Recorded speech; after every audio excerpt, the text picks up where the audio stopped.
Hi, thanks for gardening with me. I'm Melissa, and today I'm going to be working on a couple different projects for Christmas.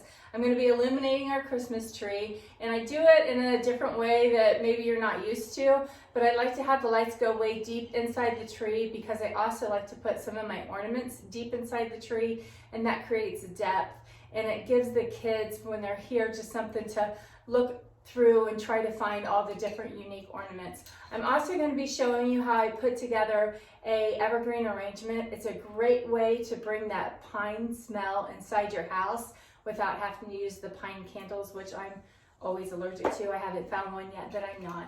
So stick around. I hope that you really enjoy this and it gets you inspired for the Christmas season to do some decorating in your home. So stay tuned. If you have any questions or comments, please let me know.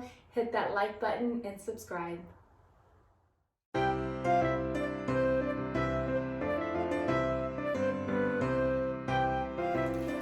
So before I show you how I light my tree, I want to show you how I prep my strand of lights. This one is done backwards, so it'll be really easy to show you how I like to do it. But I like to start with this end first and hold it in my hand and just wrap it around loosely. If you wrap it around too tight, you're not going to be able to get it off your hand. But just wrap it around loosely and you make a nice little ball. And that way the lights will not get tangled up. Very easy to work with. If they do get tangled, it's usually just a little one like that. And it's super easy to work on getting it out. And this is how I store them every year. And so when I take them out, I don't have this big jumbled mess that I have to deal with every year. So that's how I do it. Then I start with this end on the outside, and it's just super easy to work your way in. Also, something that I like to do before I start lighting the tree is I plug in every single strand that I have and make sure that they work. Because it is so frustrating to start lighting your tree and you get half the strand up and realize the other half of the strand doesn't work. That happens to me so many times when I don't check the lights first. Also, something else that I like to do when I'm lighting the tree is I like to work with the lights already on. That way you know if there's any strand of lights that don't work, you know which spots need a little extra light and which ones are fine. So I really love that. So before I show you how I light the tree, I also want to tell you how I prep the tree. I'm old-fashioned and I still love to put tinsel on my tree. I don't cover the whole thing in mounds of tinsel, but I do like little bits here and there. I think it adds so much sparkle, but it does add a little extra work because at the end of the season and then at the beginning of the next season, you always want to make sure that you have all the tinsel off the tree.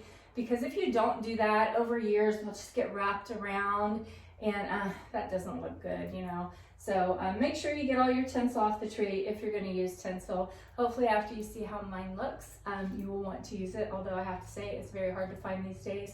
I've been able to find mine at CVS and that's really about the only place I can find it.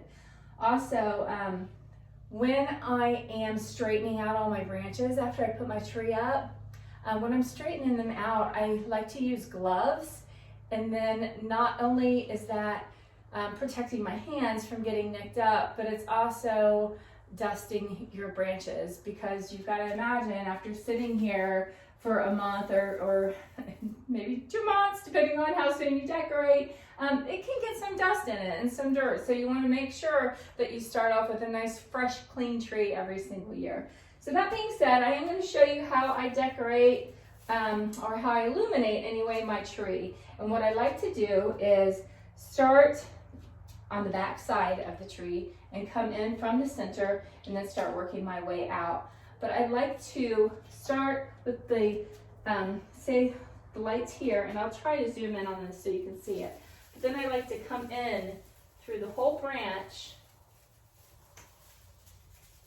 and then I hook the cord around a deep branch in the tree. And I will show you what that looks like up close. So another tip that I'd like to give you is when you connect your cord, make sure that you don't have that on the outside of your tree. Just shove it back in there. And that way nobody sees the cord. you know, I would like to say to cut your paper off your cord and that, but I never do that, so I'm not gonna recommend that you do it. But again, so what I do is I just come around a few of the branches, and then I take the lights deep into the tree, all the way into the center. And then when I'm back there, I find a little branch to hook it around to just kind of keep it in place. And bring it out.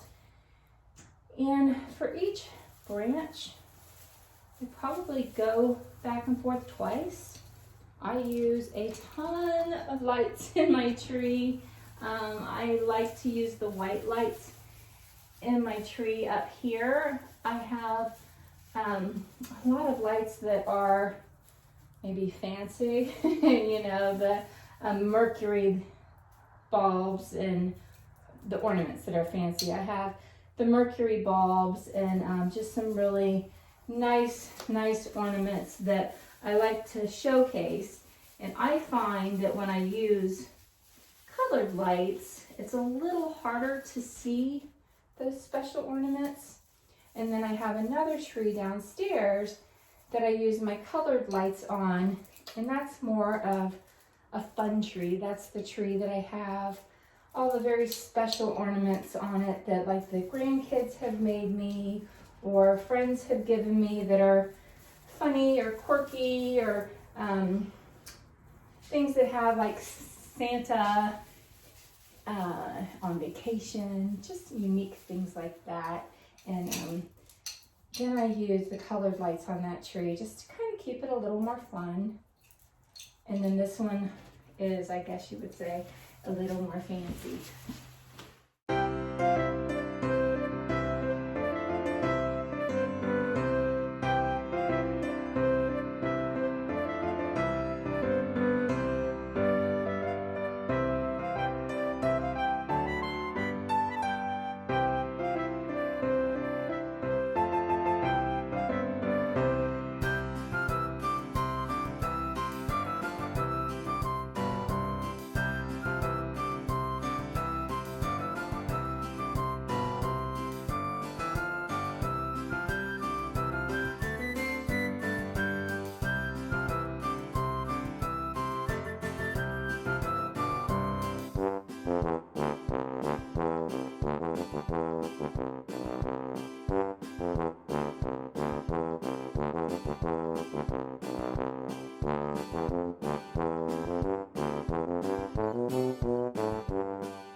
So after I finish showing you the lights and a special tip that I have, I'm going to show you how I made the evergreen ornaments that I have in my front living room. But there's the tree all lit up. And as you can see, as we come closer with the lights going deep inside the tree, it just really creates a sense of depth. And then when I put my ornaments in deep inside the tree, then they'll light up and you'll be able to notice them a lot more.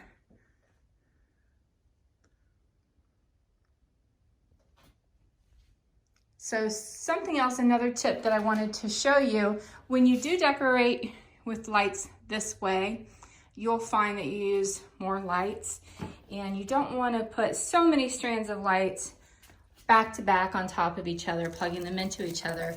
So what I do is, first of all, I get this outlet cover here, and it is a remote control. So I plug it into that, and then I have a remote, and then when I want my tree to turn on, I just have to push a button. I don't have to get behind the tree and plug it in every time, which did that for plenty of years. It's a pain in the butt. So this way I just hit a button, the tree turns on. I have an extension cord coming from there. It goes up through the center of the tree and just nestles back in there, as you can see. And then I plug some of the strands in there. Some of them I plug end over end, and then the rest of them I will plug in there. I'm not sure, I think it says on the box how many strands end over end you can plug into each other. and this says connect up to 4 sets. So, and this is what I have here. This box is a box of 200, and it says connect up to 4 sets. I definitely have more than 4 sets on here, so you definitely want to make sure that you have a cord going in there so you're not trying to plug them all end over end. So now what I'll do is just push this tree back into the corner, and it's all set to go when Tony and I are ready to have some hot cocoa and play some Christmas music and decorate the tree. All the hard stuff is done and out of the way, and we can just enjoy ourselves. And now I'll show you how I get the evergreen ready. So before I take you to show you how I create the evergreens for my house out of things that I just foraged from my yard, I wanted to share with you these special little Christmas hooks that I use for my ornaments. This is just one type that I use. I don't know if you can see them super well. And then this is another type that I use. And they're just cute little something to add a little special pizzazz to the tree when you're decorating it. I think they're like $1 for a box of them, maybe $1.99. And you can reuse them year after year. They're nice and sturdy, but it just gives a little special something to your ornament. So here are the things that I'm going to be using for my arrangement. This is just a box that we have. It is an antique, and I just love the look of it. Got these pine cones from the driveway from the storm we had the other day. They blew all out of the tree, so I picked them all up, and I wear gloves because they're so sticky. I got these white pines from the yard. This is holly branches that I got from the yard. This is also evergreen, and then I have a little bit more that fell down in there. I'm going to be using all those in this. And then this is seeded eucalyptus. It's so beautiful. I just absolutely love the way that this looks in Christmas arrangements. I should have bought 2. They were $6 for this grouping, which will get me a long way because I just kind of use it as an accent.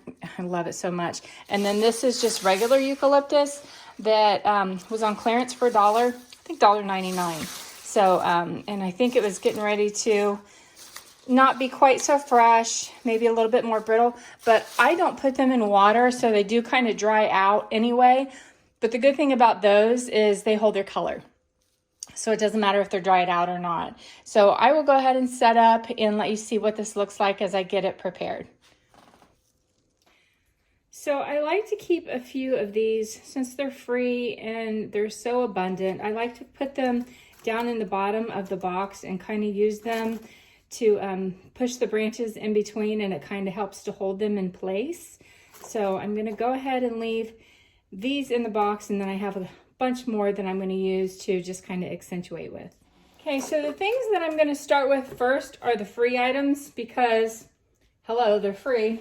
And I want to use the free items to make up the biggest percentage of what I have in here.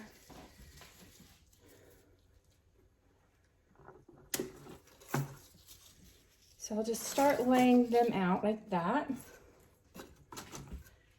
And I cut the end of it off, and then I'll use these little ones as fillers. So I'll just cut off those like that, and then just stick them in as fillers here and there.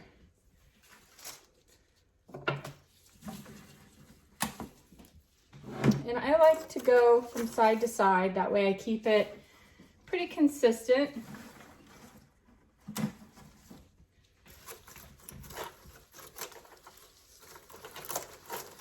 You can see how those pine cones just kind of help keep it in place.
So I have my twinkly lights in there. They're not twinkling right now. There's two settings. You can have them twinkle or you can just have them solid. And I do only have one strand in there. And kind of thinking maybe I would like to have two. So I might add another one. But I felt like it needed a little finessing with the berries added in here. And I also have some ornaments that I think would look super cute in here too. But they're actually on a strand that I wanted to use them in my garland. So I'm trying not to cut into them, but they would look so pretty in here. And I will show you those on another project when I end up using them. But I think that I do like the addition of these little berries in here. Just adds a little sweet touch to it.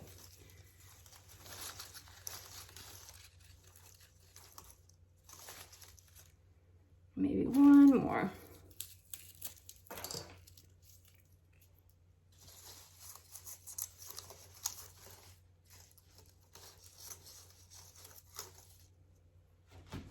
There, I think that's super cute. So here we have this little box on our fireplace hearth, and I love it. We got it in Amish country, and the Marion Bright is engraved in there, which I just love it. And in my Halloween bucket here, I picked up a bunch of pine cones. I'm going to use those as fill in the bottom because it's a pretty tall box, and the pine cones will just add a nice scent to the room, and it'll fill up the bottom so I don't have to use a whole bunch of evergreens and things in there to fill it up. And then I have the same, sorry for the change in lighting there. So I have the eucalyptus that I got from Kroger on sale. I only have one more sprig of holly left, so I may go out and get a couple more of those just from the yard. This is the seeded eucalyptus that I also got from Kroger. And then I have some white pine over there, some evergreen here, which I may need some more of that too, so I might have to go back out again and cut a little more. When I do cut from my trees in my yard, a lot of our trees are not super mature, so what we do is I'll just cut from the backs of them so that, or the bottom where it's touching the ground, so that I'm not making the tree unattractive or anything like that. So here we go. I'm going to go ahead and get started and just show you how I layer these in.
So you can see it's really layered in there with all of the good stuff. I do wish I had some more twinkle lights to put in there also, so I may end up having to go grab a few more of those. I think that it looks pretty good right now. I may fuss with it a little bit, who knows. So that's it. Thank you so much for gardening with me. I hope you learned a little something new about illuminating your Christmas tree. If you have any special ways that you like to light your tree or bring greenery like this into your house at Christmas time, please leave me a comment. Also hit like and share. I would love to hear from you in different ways that you learn to decorate for Christmas in your house. God bless. Have a great week.